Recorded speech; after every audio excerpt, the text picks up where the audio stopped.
Okay, welcome Intermedia partners. My name is Craig Woods in product marketing. Thanks for attending today's session. I think we have a great program for you. We've got a lot of help here from the product and sales support teams. I'm joined by Randy Ide on the product management team, Pat O'Connell, who's one of our archiving specialists, and Don Woodleaf, who we're going to introduce to help you around archiving and lots of other email-related topics. We've put this program together today to help really launch the next version of archiving, which is coming out now, and we want to put that in the context of what we see happening in our email business and how this can help you, our Intermedia partners, to be more successful. So for the program today, what we're going to step through is a bit of a refresher on what it is that makes archiving so critical for customers and such an important part of many of our partners' business models and a very profitable part of their business and revenue stream. Because we're talking about this in the context of some new capabilities that are coming out for archiving that we think will be a big improvement in terms of usability for search and some other critical functions. We're going to go over those, and we're also going to give you a demo so that you can see how they work. In some cases, you may be doing these functions, running search on behalf of your clients, or you may be showing clients how to use these new capabilities to help their business. So we want to make sure that you've got the best view of what's new and how to use it. So we're going to go through that. And then we'll close with some of the new resources and promotions that are available to help you drive business. Now, we're happy to answer questions, and I think that today's program is probably going to take about 30 minutes, including a demo. If you enter questions, preferably through the icon at the top of your screen where you can ask questions, we'll be going through those, and then we'll try to answer them at the end of the session. If we're not able to get to questions, then we'll be following up. That's one of the things that we'll be doing with all attendees is following up with you to make sure that you've got the help and information that you need. Let's see. So I think that's it. So let's get started. Also everybody will be getting a recording of today's session, and so that will include the deck and also all of the voiceover. But I think we are looking forward to a lot of follow-up with you. So please enter questions, and please be prepared to follow up with us and see what we can do to help you drive the business. Now, one of the reasons that we're so excited about archiving is, we spend a lot of time looking at our email portfolio and which add-ons, which are the services that help email or that work with Exchange, tend to be the most valuable to customers and partners. And one of the trends that's been super consistent over the last couple of years is that archiving continually leads in terms of usage, regardless of the size of the client. Obviously, and I think it's intuitive, the larger the customer, larger the client, the more likely they are to understand the requirements for archiving. So we tend to see larger usage rates, penetration rates at larger accounts. But across all of these, archiving is the most popular, the most interesting, the most widely used service in conjunction with email. The other thing that I think is very interesting, and we measure in terms of saturation, is that accounts tend to deploy lots of archiving. So once they decide that they want archiving, in general, they realize that the real value is protecting all of their users and having this with all of the user mailboxes, that are representing their knowledge workers, or that are boxes that their users are actually using. Obviously, they use more mailboxes than users for certain functions, so it may not be 100%, but it's a very, very high percentage, and that's consistent across the account size. So the net is that this tends to be a very straightforward option for accounts that are using email. There tends to be high usage rates, high saturation rates, which means that it's a good source of revenue. We think that one of the reasons for this is because this is very transparent to users. And so it's a business decision for them to implement archiving to protect the business. And there's no change, there's no user behavior training, there's no user training that's required. The only impact will be when they want to do a search and making sure that the people who need to do the search know how to get in and use the search functions and take advantage of the index for reasons that we're going to go through next. So this is a great option. It also happens to coincide with increased stickiness. So these are all great reasons for using archiving as a part of your email business, whether you're provisioning new users or you're looking for upsell opportunities or cross-sell opportunities within your customer base. We're trying to make this as simple as possible. We want to support you to make this easy. And next we're going to go through the most common reasons why we see partners implementing this for customers. So with that, let me introduce Dawn, and I'll talk more about Dawn's function later in the presentation. But Dawn's going to step through what we see as kind of the top drivers for archiving. Hello, everyone. Top drivers for email archiving are quite interesting, and key themes: compliance, best practices, automatically archives all sent and received emails and attachments. Archiving is the immutability. All data is stored in secure, warm storage. When I say archiving, there's SOX, there's HIPAA, which is quite popular. There's PCI, there's SEC and FINRA governance. But compliance is a huge driver for archiving and very important and an integral message in terms of archiving. E-discovery preparation. Preparation can be very extensive if an organization is hit with a subpoena or an audit. The average small medium business cost is approximately $18,000.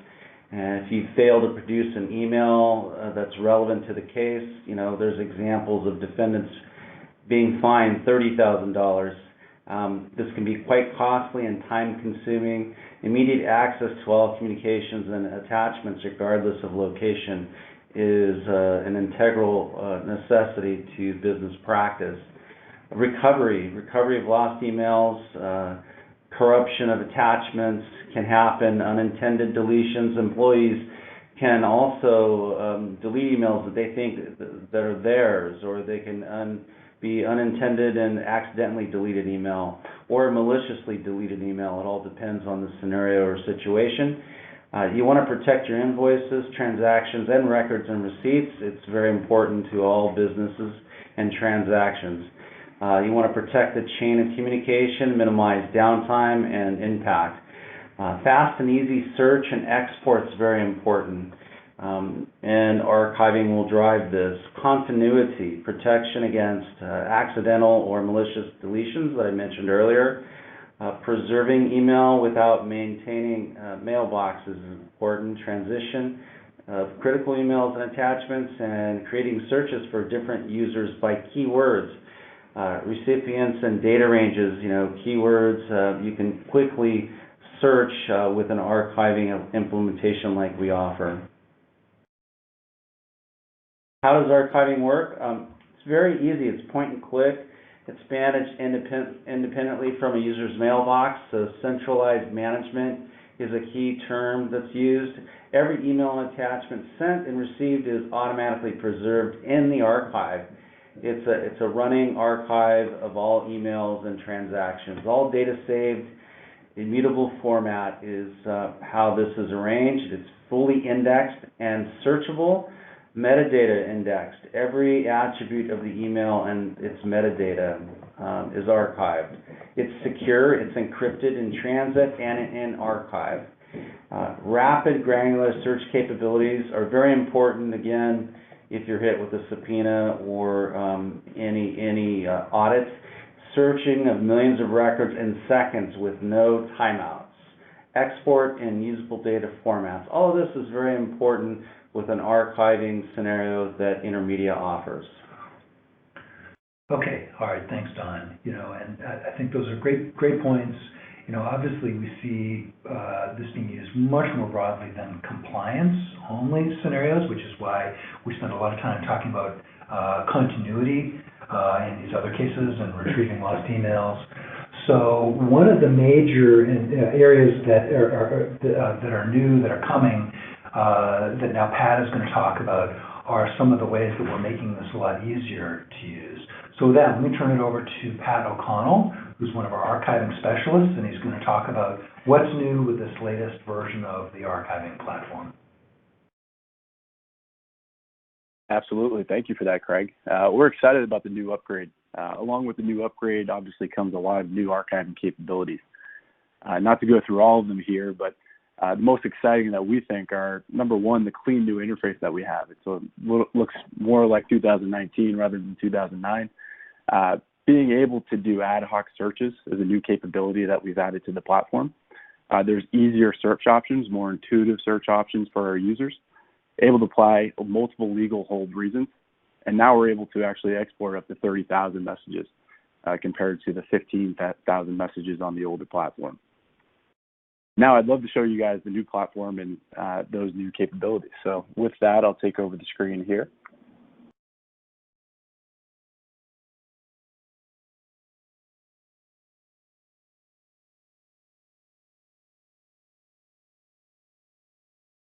Awesome. So you guys should be able to see the platform now. What you're looking at here is the dashboard of the new archiving platform. So right away, you can see the new intuitive look. Everything I show you on this demonstration will be from the administrator's perspective. Our new dashboard shows total email stored, the total files, and the total size. The total size that we're showing is uncompressed compared to the compressed size that we used to show in the older platform, which is easier because it used to have to actually guesstimate how much data was in the archive. This potential disruption option is just because it's a demo account. Normally, you'd find a green check mark here. So let's get into more of the fun capabilities of the archive. So if I go to this option over here with the search option, it brings me to a page of my previous searches. If this was a brand new archive, this page would be blank. But these are a list of our previous searches, where if I was to do a search on a weekly or monthly or an annual basis, I'd be able to simply rerun that search and not have to go back and make a brand new search with the new search requirements within there. So let's get into actually creating a search. As I mentioned before, we actually make it a lot easier for our users now to go ahead and make that search. You can see here that we have two options. We have simple and advanced. The old platform used to have a few different ways that you could search that could be a little complex and difficult for users to go and complete. So let's complete a simple search first. You can see the different options that were provided within the search. You have keyword, from, to CC, BCC. You can search on different date ranges, attachments, sizes, and hold. To keep things simple here, let's type in the keyword mortgage. And maybe I want to search on emails after a specific date. And I can go back here. Let's go back to December of 2016. Select that option there. And let's go and complete that search. As I mentioned before, a new capability that we've added to the platform is that we can actually do ad hoc searches now. We don't have to save the search and then review our results. If I review these results here and realize that maybe this is not the search that I was looking for, I can simply go back and edit my search. Maybe I was looking for emails that were from Michael. Go back and add that search. As you can see in our previous search, we had 573 emails. And I've narrowed that search down to 20. If I decide that's what I was looking for, I can go ahead and save the search. I can title.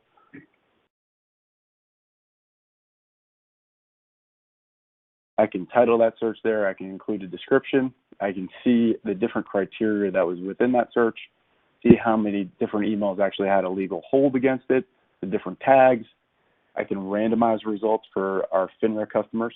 And I can also manage what users have access to the platform, to the search as well. I go ahead and save that search, and what we get is a clean interface looking sort of like an inbox, right? I can go through here and I can actually look at these different emails. I can tag these emails if it needs review or not.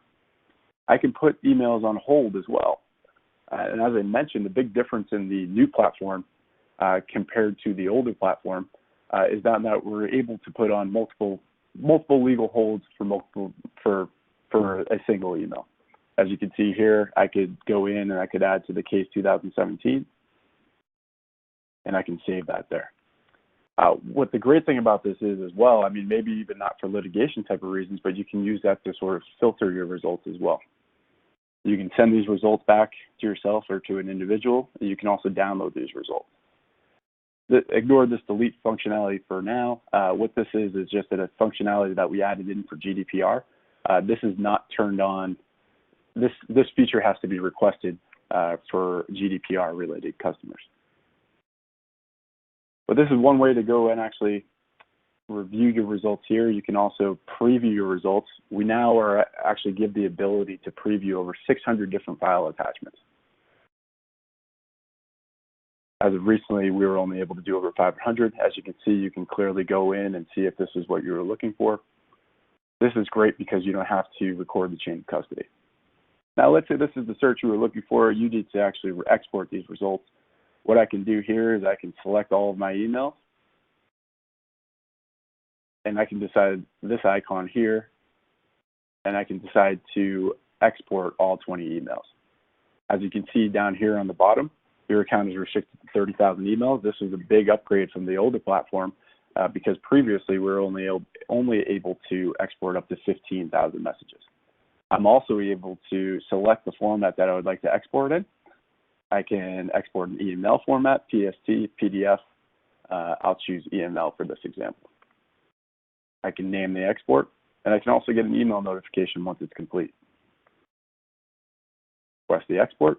If I want to go and actually review that export or review the progress that export is doing, I can then go into the exports page and review that.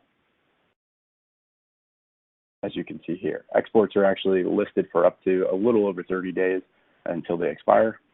You can always go back to your previous search and rerun the export should it expire. That was the simple search. Let's just give you a little taste of what the advanced search looks like. As I mentioned before, here's your simple search option, and I can go into what's more of an advanced search. When I look at the advanced search, it looks pretty simple at first, but I can add a criteria or a group. Let's do the same search that I did last time. So I can choose from keywords, the same options that I had before, and I can select keyword here. I have the option to select is not, and I can also select where I am actually searching in. I can search in the subject, the body, the attachment title, the attachment body. This interface is a lot more easier to use compared to the old one where I had to possibly build out a SQL query or anything of that nature. Using this option, I'll choose to search against mortgage again. I'll apply that search. So you can see here a keyword in the subject, body, attachment title, attachment body is mortgage. I can then add criteria to that. And like we did last time, maybe instead this time I choose is not. So I can select to build and continue to build out this search and apply this. And as you can see, you can start to see how I can build out my search here. Now let's hit the search button here. I get back 578 emails here. If I wanted to go back and edit this search, again, I did not save the search, which is a great ad hoc capability, right? Because I can continue to go back and build out that search. So maybe I go back into building out the keywords, right? Let's say that I actually wanted to add to the keywords. I can then go down and maybe I type in agreement. I also have the option to create more of what's called a Boolean search, where I'm able to select or I could switch the search to and. From here, you can actually see how these searches can start to build out in different sorts of ways. So for the time being, I'll put and apply the search. And you can start to see here is mortgage and agreement.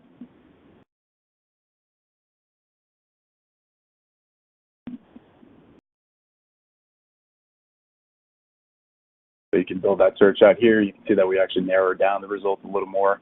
If I save the search,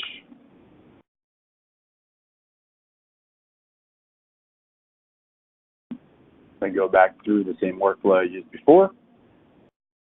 and you're back to the same page again. It's just a different way of getting there. So we're very excited about the new search capabilities that we have. What I'd also point out here is the new help functionality that we have. And an archive is not something that you're in every single day, or the typical end user is not in every single day. So we try to make it as easy as possible for the end user to be able to get in, access their results, and get what they're looking for. This little help bar down here provides a multitude of different ways that you can get help from the platform, as simple as how do I make a search to how do I make an advanced search, how do I make simple, how do I export, etc. So again, we try to make it as easy as possible for the end users to go in and do what they're looking for there. Hey, Pat. That's a brief demonstration. Yep. Hey, Pat, this is great. Thank you. We're getting a couple of questions from participants who are interested in search, and the specific questions, and maybe it makes sense to get into it here, are whether we can do additional searches within search results or combine searches through Booleans. I think you've talked about some of that, but maybe if you could talk about that, doing additional searches within search results, and then if we have not answered the questions about Booleans, then if the person who asked that question wants to clarify or ask an add-on question, we're watching that too. But Pat, if you could talk a little bit more about additional searches within search results that you've generated, I think that's something that the audience is interested in. Yeah, absolutely. So what I can do, sorry, I did that a little too fast. If I wanted to jump into that first example that I did, let's go into the second one actually, just because it has a little more results. So Intermedia Demo 2, I can jump into this results here. So again, this was the one that we just did. I believe this is what you're looking to do. If you were looking to actually search within your search results, you're able to filter what you're looking for. And this may look familiar because this is exactly what the simple search functionality was. So you can go in, and maybe we're looking for all emails from Donna. So we can start that search here. And I can apply that here. So maybe if I was searching for all emails from Donna, I can go in and apply that further search.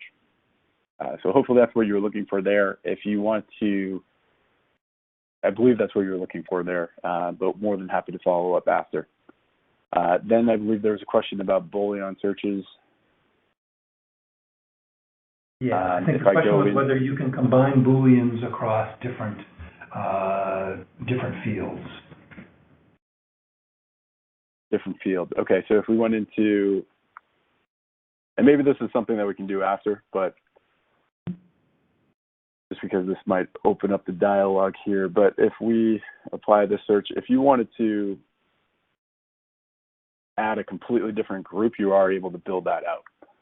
So I can continue to build out a different group here. So maybe this is one group of the search, and I can build out a completely different group and, again, choose and or and build out a different set of criteria. So maybe I put in an agreement. So you can start to see how there's two different groupings there to search against. But we'd be more than happy to follow up after with more how in-depth these types of advanced searches can get. Great, thanks, Pat. I think that hopefully answers those questions. Awesome. So with that, just again wanted to show a brief example of what we're able to do and the new capabilities that we have on the new platform. So we're excited about it. And with that, I'll turn things back over. Okay. All right. Hey, thanks, Pat. Appreciate that. Yeah. And again, there's some new capabilities here that I think are going to make it easier to do a lot of complex operations, and we'd love to be able to spend the time with you to make sure that you understand how to use these and how to demonstrate them to clients. So the other part of this is how this is going to take effect and how this is going to become visible to your clients. So let me introduce Randy Ide, who's the product manager for archiving. He's going to talk a little bit about that. Great. Yeah, so we're really excited about all these changes, as you can tell. And the nice thing is, if you have existing customers that are on archiving, there's really very little you need to do.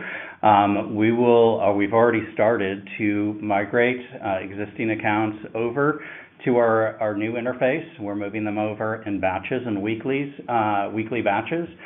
You should have already received an email letting you know that this migration process is starting, and then we send an email out saying exactly which week a given one of your accounts is moving over. So very little to do on your part. The complete migration takes about a week. Any changes or when everything is done, we send an email to let you know, and then when you log in after that, you'll see the new interface with the new features. All your data, of course, is going to be migrated over and moved over. For newly provisioned archiving, the nice thing is it's available now. So if you have provisioned a new archiving or archiving on an existing account that you enabled for the first time, you are already getting this interface. So as the upgrades are going on, there's no interruption of service. Like I said, very, very little for you to do. Once it's done, you get all of the new functionality that Pat just demonstrated. Okay, great. Hey, thanks, Randy. And again, we'll try to answer questions as we wrap up, so please be thinking about anything that we can help address now. Again, we'll also be following up. So we've generated some new resources. There's a new data sheet that goes into a lot more detail about the functions that Pat was showing you and that we highlighted on that slide. We've got a lot of existing material on email archiving as well. I think the other thing that we really want to highlight for you is we have a new resource, Don Woodleaf, who is specifically chartered with helping partners with archiving and email-related services. And so he's already been reaching out to partners to help understand how to help you in different scenarios, make sure that you have access to the resources that you need. He's participating today, and as part of the follow-up, you'll be getting some contact information from him. But we really want to do whatever we can to make this as simple and straightforward as possible. So I want to make sure that you take advantage of Don, and that as you're going through your business planning, if there's specific assets and resources that would help you, please let us know. And Dawn can help intercept those requirements, and we'd be happy to work with you to make sure that you have what you need. The last thing that I wanted to flag before we go through some of the Q&A is we've had some promotions that have been working extremely well for partners, and they're around archiving with Exchange, and they're really designed first to help you provision new business for email with Exchange, with archiving, by making them both free for 3 months. So if you are signing customers up for email, then we're trying to make it as simple as possible for you to introduce archiving as a key part of what they should have, as a key service to help complement their email. And if they choose to do that, then both the email and archiving are free for 3 months. At the same time, if you want to go back to your base and you want to talk to them about the advantages of archiving, and perhaps talk about some of these new capabilities, then we have a promo specifically designed for that, which is archiving itself free for 3 months. Now, the reason that we do this is really threefold. First of all, I think it creates an opportunity for you to talk about this with a client or a new prospect or a customer. Secondly, you can choose how you want to leverage this exactly. This is our offer to you to make it free. You can provide this discount to the client. You can choose how you want to factor that into your margins. But we think that there's some big advantages to you and clients in how to do this. The third is that the behavior that we've seen is typically once somebody starts using this and they see some initial results from search, and they're aware of how the archiving is protecting them, then they continue on. So we've tried this different ways in the past through free trials. We've seen great retention rates. So we want to try to make it as simple and straightforward as possible to get this started. So that's the material that we had today. We're going to spend a couple of minutes on Q&A. And again, everybody today will be receiving a recording of today's presentation and some follow-up contact information for Don. Thanks for participating. If you can stick around for a couple minutes, we'll try to answer some questions. So please feel free to enter those either under the chat or through the Q&A icon at the top. We'll be doing both. We'll be monitoring both and trying to respond to those. Okay, so here's some of the questions that we're seeing so far. So the first question is about ingestion, and actually we've captured that on the promo. So ingestion, we continue to offer free ingestion for new archiving users. So again, we want to make this as simple as possible. So ingestion is part of the promo that we're doing, but we're also doing ingestion outside of this 3-month free promo as well. Next question. So everybody will be getting a recording of this that will be shareable. So it'll just be a link that you can share with your associates. And again, everyone will also be getting contact information for Don. So we look forward to working with you. I've got another question about accessing the archive, and so maybe Randy can help us on that. The question is, how will actual users access their own archive? Yeah. Randy, if you could help with that. Absolutely. It's a great question, and it depends on who the user is. So there's multiple ways to think about this. There's the administrator user, or somebody that has the search capabilities, the advanced search capabilities, compliance manager and whatnot. Or stated another way, somebody has administrative access to the control panel, the Intermedia control panel. They can access the archive with elevated permissions, same as before, by clicking a banner link that is under the archiving tab in the control panel. Users can have access to search just their own archive, their individual archive, and they can access that through the My Services page, and there's a link in there once they log in with their email credentials where they can link into a simplified interface that just allows them to see their own email. So there's other good questions that have come in as well. Will Intermedia ever offer this service as a standalone product for users with other email providers? So somewhat jokingly, the first thing I'd say, why would anybody ever use another mail provider? But that little joke aside, absolutely, we do. We have for some time. We offer a standalone archiving service. We also have a version of it that is for Office 365, or you can use our standalone version with Office 365. So long as the mail provider, wherever it is, has the ability to set up journaling rules, they can set up those journaling rules, get the standalone archiving version from us, and there'll be information in there on how to configure that journaling rule. So there's another question about, it's kind of a marketing question about what portion of archiving use is actually compliance driven. And so that's very interesting. I think that's one of the big trends that we've seen, that we've really noticed over the last couple of years. We started very heavily promoting this around compliance and need discovery. But if you recall the penetration slide, the chart that I was showing of 60% of accounts that are using archiving, typically, for our customer base, as we look at the kinds of businesses that your clients are in, the actual number that are regulatory compliance driven is probably close to 10 or 15%. So what that means is that companies far outside of those requirements are also seeing the need for archiving, which is something that we've been trying to highlight for you, and we want to flag this as an opportunity. And I think it's really around the kinds of things that Don was talking about, which is, everybody runs into situations where somebody has lost or can't find or accidentally deleted an email that turns out to be critical, And I think that we all know that it's there somewhere. The issue isn't that it's been deleted, really. The issue is how long is it going to take you or the user to find it.